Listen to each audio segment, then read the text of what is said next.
کابل میں طالبان کی حکومت آنے کے بعد امید یہ کی جا رہی تھی کہ پاکستان کے اندر جو صورتحال ہے امن و امان کی وہ بہتر ہوگی، لیکن بدقسمتی سے ایسا ہوا نہیں۔ شروع میں کچھ حالات میں بہتری ہم نے دیکھی، لیکن اس کے بعد جو حملوں کی شدت ہے اور جو دائرہ ہے شدت پسندوں کی طرف سے اس کو بڑھا دیا گیا۔ اب اگر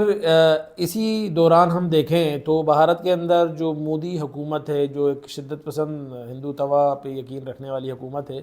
اس کی طرف سے وقتاً فوقتاً خوشی کا اظہار کیا جاتا ہے، اور جو سوشل میڈیا پہ انہوں نے جو اپنے اکاؤنٹس بنائے ہوئے ہیں ان کی طرف سے اس چیز کو سراہا جاتا ہے کہ پاکستان اپنے اس کے اندر خود ہی پھنسا ہوا ہے، جو اس نے جو بیج بوئے تھے اس کو وہ کاٹ رہا ہے۔ لیکن اگر ہم گہرائی سے حالات کا تجزیہ کریں تو ایسا لگتا ہے کہ آنے والے وقت کے اندر انتہائی جلد جو شدت پسند تنظیمیں ہیں یا غیر ریاستی عناصر ہیں ان کے اور پاکستان کے درمیان جلد جنگ بندی یا کسی معاہدے تک پہنچنے کے امکانات واضح ہیں، اور اس کے بعد سب تجزیہ نگار اس چیز کے اوپر متفق ہیں کہ بوتل کا ایک جو جن افغانستان میں بوتل سے باہر نکل چکا ہے وہ کہیں نہ کہیں کا رخ تو کرے گا، اور اس میں کسی کو شک نہیں ہے کہ اس بار جو جس جگہ کا وہ رخ کریں گے وہ انڈیا ہے۔ تو میرے خیال میں انڈیا کو اس چیز کی فکر کرنی چاہیے کہ جیسا ہم دیکھ رہے ہیں کہ 2020 سے جو کشمیر کے حالات ہیں وہ اس کے اندر حملوں کے اندر شدت آئی ہے، نئی شدت پسند تنظیمیں، حریت پسند نئی تنظیمیں ابھر کے سامنے آئی ہیں جن کا نام پہلے کسی نے نہیں سنا تھا، اور وہ روایتی جو عناصر تھے آزادی کے لیے لڑنے والے ان کا اسٹائل اس بار بالکل مختلف ہے۔ جو نئی تنظیمیں ہیں ان کے حملوں کی شدت، ان کے حملوں کا دائرہ، ان کا طریقہ کار بالکل الگ ہے، اور جو بھارتی جو فوجی تجزیہ نگار ہیں وہ بھی اس چیز میں حیرت کا اظہار کر رہے ہیں کہ پیچھے سے اس کو کہاں سے سپورٹ مل رہی ہے، کیونکہ ٹیکنالوجی جو 20 سال پہلے جو ایک کشمیر کے اندر جو آزادی کی جو لڑائی چل رہی تھی وہ، اور اب 20 سال بعد ٹیکنالوجی تبدیل ہو چکی ہے، حالات تبدیل ہو چکے ہیں، اسٹریٹجیز بدل چکی ہیں۔ تو اس بار انڈیا کو جس انسرجنسی کا سامنا ہے،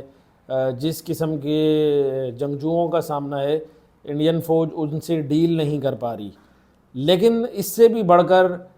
کچھ گراؤنڈ پہ ایسی خبریں بھی موجود ہیں کہ غزہ کے اندر جو حماس نے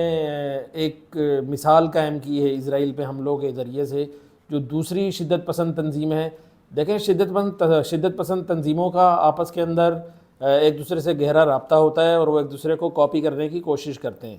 افغانستان کے اندر جب طالبان کو کامیابی ملی تو دنیا بھر میں پھیلی ہوئی جتنی بھی شدت پسند تنظیمیں تھیں انہوں نے اس سے انسپائریشن لی، حماس نے بھی اس سے انسپائریشن لی، اور انہوں نے کہا کہ ہم بھی کر سکتے ہیں، ہمیں کچھ اس سے بڑھ کے کرنا چاہیے۔ اور انہوں نے جب اسرائیل کے اوپر 7 اکتوبر والے حملے کیے تو ظاہر سی بات ہے انہوں نے کچھ ایک ایسی نئی مثال قائم کی ہے کہ جس کو دوسری شدت پسند تنظیمیں کاپی کرنے کی کوشش کریں گی۔ اب پاک و ہند کا جو خطہ ہے اس کے اندر بہت ساری شدت پسند تنظیمیں موجود ہیں، اور وہ حملے بھی پہلے کر چکی ہیں۔ انڈیا کے اندر ممبئی اٹیک جیسے حملے پہلے بھی ہو چکے ہیں جس میں 8-10 شدت پسند یا دہشت گرد بڑے پیمانے پہ نقصان پہنچا کر دونوں ملکوں کو جنگ کے دہانے پہ لا سکتے ہیں۔ تو ایسا محسوس ہوتا ہے کہ کافی عرصے سے شدت پسند شاید کسی ایسی تیاریوں میں مصروف ہوں گے جو انڈیا کے اندر حماس طرز کے کسی حملوں کی بنیاد بنے۔ تو میرا یہ خیال ہے، اور بہت سارے جو تجزیہ نگار ہیں اس کے اوپر متفق ہیں،